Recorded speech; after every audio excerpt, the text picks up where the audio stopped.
একটা সময়ে বর্তমান তুরস্কের যেই ইস্তাম্বুল শহর, এখানের মধ্যে রোমান সাম্রাজ্যের খ্রিস্টান রাজা এক সময় আমাদের মুসলিম রাজার কাছে একটা চিঠি পাঠিয়েছিল।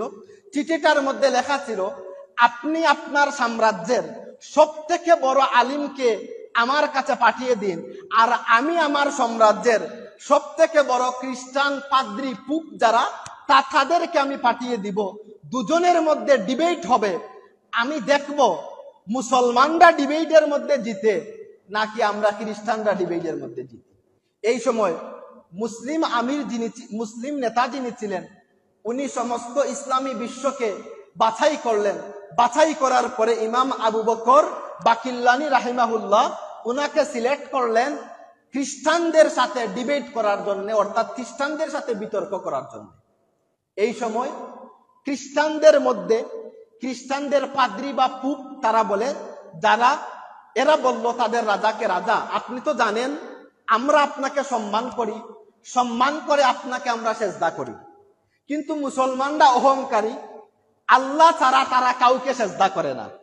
তবে আসেন আমরা আজকে একটা ব্যবস্থা করি যাতে মুসলমানদের সব থেকে বড় আলিম ইমাম আবু বকর বাকিল্লানি উনি যাতে মাথা নিচু করে আপনার সাম্রাজ্যের মধ্যে ঢুকেন, এরকম একটা কিছু আমরা তৈরি করি। ওই সময় তারা কি করেছিল, বর্তমান আপনি যখন আজকে এয়ারপোর্টের মধ্যে যান, একটা মেশিন থাকে, যে মেশিনটা আপনাকে চেক আপ করে যে আপনার মধ্যে কোনো ধরনের বোম বা অস্ত্র কোনো কিছু আছে কিনা। যদি তাকে সিগন্যাল দেয় কম্পিউটারের মধ্যে, এবং কম্পিউটার সেটাকে বাছাই করে আপনাকে অপরাধী হিসাবে নিশ্চিত করে। এই যে এরকম প্রযুক্তি বর্তমানে বাহির হয়েছে, কিন্তু ওই সময় তো এরকম ছিল না। তারা এই সেম ভাবে একটা ফ্রেম বানালো রাজার সামনে। তাদের ধারণা ছিল যে ইমাম বাকিল্লানি যখন ঢুকবেন, উনি মাথা নিচু করে তো ঢুকা লাগবে, কারণ ফ্রেমটা তো নিচু। যখন মাথা নিচু করে ঢুকবেন তাহলে তো আমাদের রাজা সামনে থাকবেন, তো আমাদের রাজার পায়ের দিকে মাথা নিচু করে উনাকে ঢুকা লাগবে।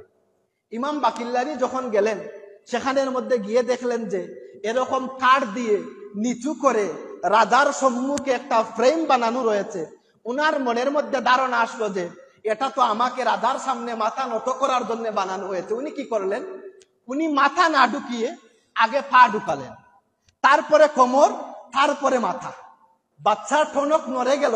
তাহলে দেখেন, মাথা যেখানে ঢুকানোর কথা উনি আগে পা ঢুকিয়েছেন।